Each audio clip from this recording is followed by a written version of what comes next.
Brief biography of John Keats. John Keats 1795 সালে ইংল্যান্ডের লন্ডনে জন্মগ্রহণ করেন। তার বাবা থমাস কিটস ছিলেন আস্তাবলের ঘোড়া রাখার জায়গা পরিচর্যাকারী, আর তার মা ফ্রান্সেস জেনিংস কিটস একটি শ্রমজীবী পরিবারের মেয়ে। কিটস মাত্র 14 বছর বয়সে অনাথ হয়ে যান এবং অভিভাবকদের তত্ত্বাবধানে বড় হন।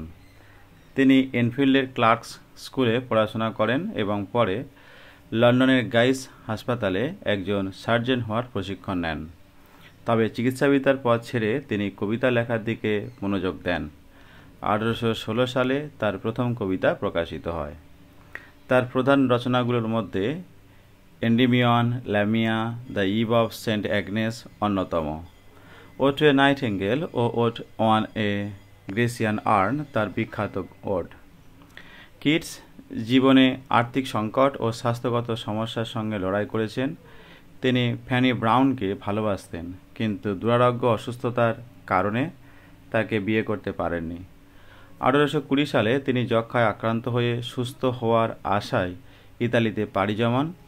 1821 সালে মাত্র 25 বছর বয়সে রোমে তার মৃত্যু হয়। একজন কিটসকে রোমান্টিক যুগের শ্রেষ্ঠ কবিদের একজন হিসাবে মনে করা হয়। সমৃদ্ধ চিত্রকল্প এবং গভীর আবেগপ্রবণতার জন্য আজও বিশ্বজুড়ে কিটসের কবিতাগুলো প্রশংসিত। কি ফ্যাক্টস: অথর জন কিটস 1795 থেকে 1821। Original title ode to a nightingale, title of the author. Leading second generation romantic poet, poet of sensuousness, poet of beauty and mortality, written date between 26 April and 18 May 1819. Published date published in Annals of the Fine Arts in July 1819. Form ode, meter iambic pentameter, tone melancholic, dreamlike and reflective. Genre romantic poetry, total lines 80, stanza 8. Point of view, first person uses I. Rhyme scheme AB AB CDE CDE. Setting, time setting 1819. Place of setting at the Hampstead House. Kids shared with Brown, possibly while sitting beneath a plum tree in the garden. Keynotes: nightingale, বুলবুলি পাখি। এই কবিতায় nightingale বা বুলবুলি একটি প্রতীক, যা চিরন্তন সৌন্দর্য, মুক্তি ও কল্পনার জগৎকে তুলে ধরে। কবি এই পাখির গান শুনে বাস্তব জীবনের দুঃখ কষ্ট ভুলে যেতে চান এবং তার কল্পনায় উড়ে যেতে থাকেন সেই পাখির সঙ্গে। এসকাপিজম, বাস্তবতা থেকে পলায়ন। কবিতার স্পিকার বাস্তব জীবনের দুঃখ, মৃত্যু, ক্লান্তি থেকে পালিয়ে যেতে চান। তিনি নাইটিঙ্গেলের গানের মাধ্যমে এক স্বপ্নময় জগতে প্রবেশ করেন, যেখানে কষ্ট, মৃত্যু বা বয়সের সীমারেখা নেই। মর্টালিটি ভার্সেস ইমর্টালিটি, মৃত্যু বনাম অমরত্ব। মানুষ মরে যায়, কিন্তু নাইটিঙ্গেলের গান চিরন্তন মনে হয়। এই গানের অমরত্ব আর মানুষের মরণত্ব কবিতার অন্যতম কেন্দ্রবিন্দু। ইমাজিনেশন, কল্পনা। কবিতায় কিটস কল্পনার জগতে চলে যান, যেখানে নাইটিঙ্গেলের গানের ছন্দে তিনি হারিয়ে যান। কল্পনা হচ্ছে এখানে বাস্তবতা থেকে মুক্তি পাওয়ার উপায়। হেমলক, হেমলক হলো একটি বিষাক্ত গাছ, যার রস বা পানীয় সেবনে মৃত্যু হতে পারে। এটি প্রাচীন গ্রীসে আত্মহত্যা বা মৃত্যুদণ্ডে ব্যবহৃত হতো। সবচেয়ে বিখ্যাত উদাহরণ হলো সক্রেটিসকে হেমলকের বিষ খাইয়ে মৃত্যুদণ্ড দেওয়া হয়।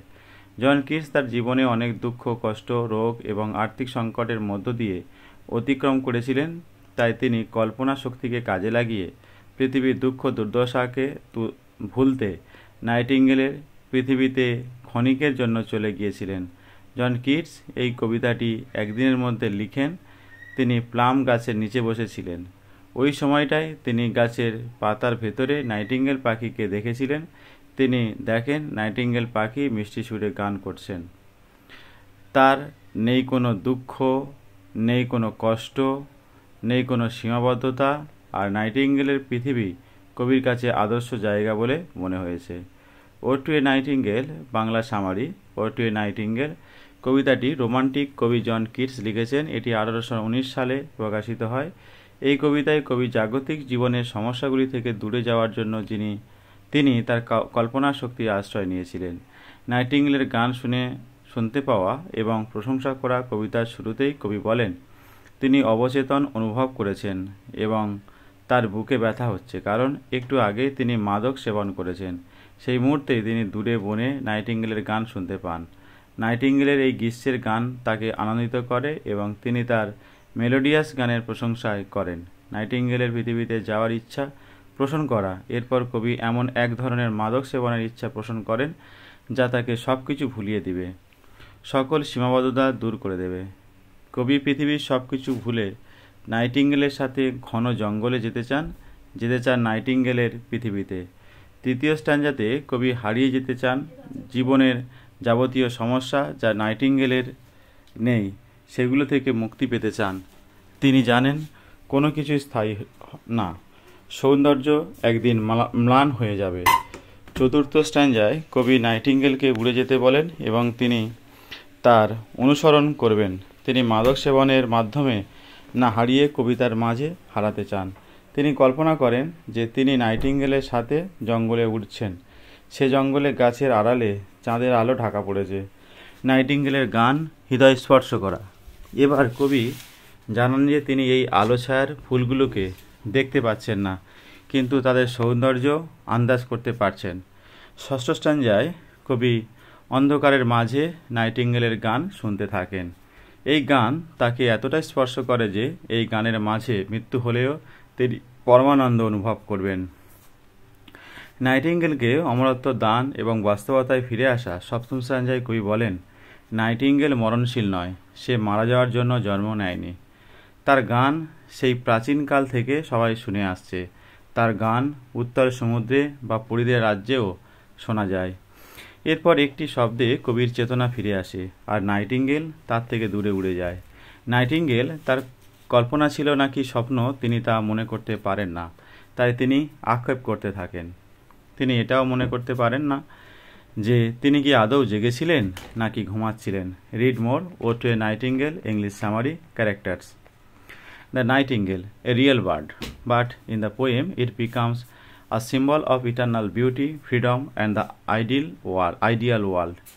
The speaker, narrator, the poet himself, deeply emotional and reflective. He listens to the bird's song and is drawn into dreamlike state. He is trying to escape the sadness of real life, death personified. Death appears almost like a comforting presence in the poem. At one point, the speaker wishes to die gently while hearing the bird song. Death is imagined as a peaceful, not fearful. Bacchus, known as Dionysus in Greek mythology, is the Roman god of wine, festivity, and ecstasy. He is often associated with drunken joy, emotional release, and wild celebrations.